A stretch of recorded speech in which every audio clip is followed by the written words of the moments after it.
Baiklah, yang pertama kita akan membahas mengenai gerak muatan tunggal dalam medan B yang seragam yang kita sebut sebagai kasus A. Di sini ada muatan Q, di sini digambarkan yang positif, sedang bergerak dengan kecepatan V, kemudian dipengaruhi oleh medan magnet B, dan kemudian dia akan mendapatkan gaya Lorentz, gaya magnet yang ditentukan dengan persamaan Q V cross B. Besarnya tentu saja adalah Q V B sin theta seperti ini, sedangkan arahnya bisa ditentukan dengan memutar skrup kanan dari V ke B. Ini kalau diputar maka nanti arahnya ke atas, maka F arahnya ke atas. Kalau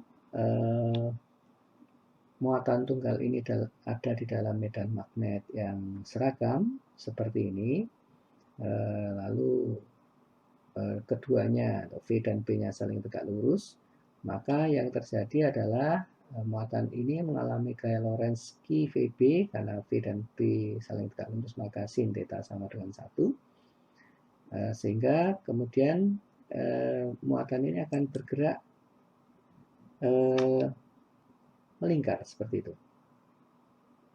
Nah, dia akan bergerak melingkar, oleh karenanya secara mekanika ada gaya sentripetal yang bekerja pada partikel bermuatan itu dan nilainya adalah mv kuadrat per r. Nah, kedua gaya ini sama, ya, menurut hukum kedua Newton seperti ini. Nah, kemudian dari situ bisa kita tentukan jari-jari dari lintasan muatan yang bergerak melingkar tersebut. Nilainya adalah R sama dengan mv per Kb.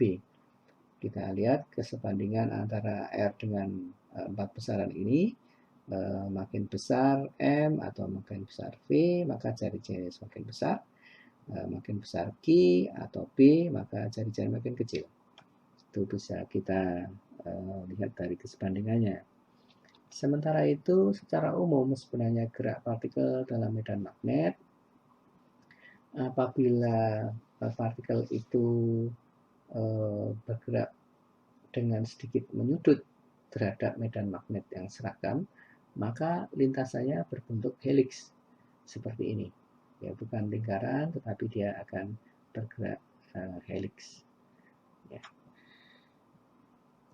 Lalu kita bahas sedikit mengenai aplikasi dari gerak muatan tunggal dalam medan magnet. Aplikasinya, kegunaannya, yaitu pada yang disebut dengan spektroskopi atau spektroskop massa. Nah, prinsipnya adalah begini. Ada sebuah sumber ion, ini adalah massa yang mau dicek gitu.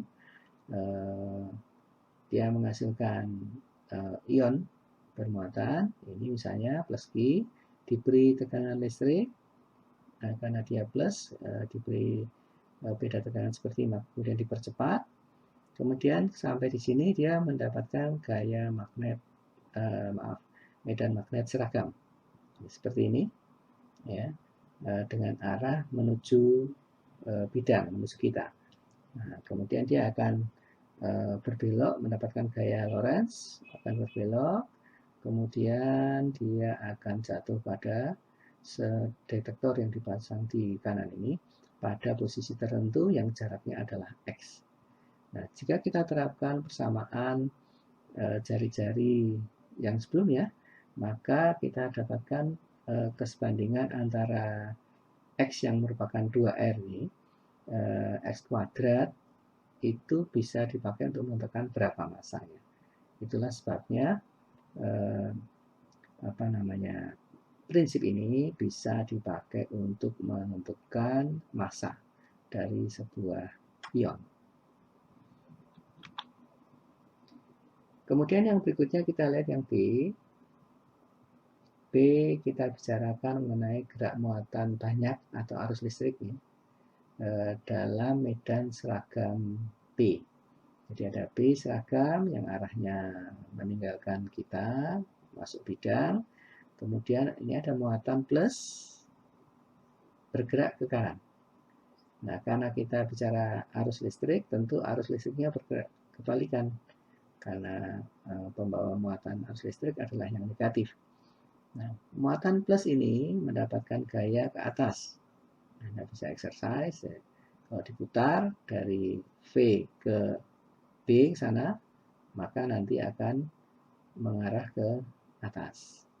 Nah, sementara pada kawat ini akan bergerak ke bawah saja karena muatannya negatif.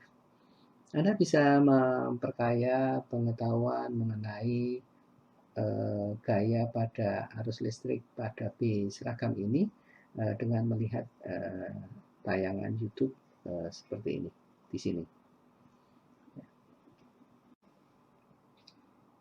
Gaya Lorentz pada kawat berarus bisa ditentukan dengan persamaan seperti ini. I kalikan integral ds cross B dari A ke B. ds adalah elemen panjang pada kawat, kemudian B adalah medan magnetnya, arahnya ke atas sana ini, kemudian I adalah besarnya arus. Jadi kita mengintegralkan perkalian cross antara ds dengan B ini dari titik A ujungnya di sini sampai titik B. Nah, kalau kita lihat kasus pertama misalnya kawat melengkung pada B seragam yang panjangnya tertentu, maka FB itu atau gaya Lorentz yang terjadi pada kawat itu adalah I besarnya arus, kemudian ini ds-nya bisa kita integralkan sendiri karena panjangnya tertentu mengikuti ds, kemudian kita crosskan dengan B, B-nya seragam. Nah, sehingga kemudian kalau dihitung ini menjadi panjangnya, panjang dari lintasan yang dilewati ini. Kalau lintasannya garis lurus, maka dia panjang kawat lurus itu. Kalau melengkung berarti dia seperti busurnya. Maka rumus F adalah ILB. Sementara kalau kita lihat kasus yang kedua, kalau kawatnya tertutup berbentuk loop, maka F itu adalah I, ini integralnya tertutup. Nah, integral tertutup ini nilainya sama dengan 0. Oleh karena itu, ya jumlah lintasannya 0 totalnya. Oleh karena itu, F-nya sama dengan 0. Jadi kawat yang tertutup, betul-betul tertutup, itu gaya yang dialami adalah 0. Netonya adalah 0. Sebagai ilustrasi, bagaimana kita bisa melihat lebih jauh kawat berarus dipengaruhi oleh medan magnet seragam. Ini misalnya medan magnet seragam itu berupa magnet batang, ya, magnet batang cukup di daerah yang ini medan magnetnya, induksi magnetnya seragam. Kalau digambarkan jadi seperti ini, diberi kawat di situ. Kalau arusnya 0 atau tidak ada arus yang dilewatkan pada kawat, maka gayanya 0. Tetapi kalau kita berikan arus yang arahnya ke atas, maka kemudian gaya magnetnya adalah ke kiri. Perkalian antara I dengan B yang ke dalam sana. Jadi akan didapatkan putaran tangan kanan ke kiri. Sebaliknya kalau arusnya dari atas ke bawah, maka gaya yang dialami adalah ke kanan. Nah, ini ditentukan oleh persamaan F sama dengan I L cross B untuk kasus yang B, yaitu kawat berarus pada medan magnet yang seragam.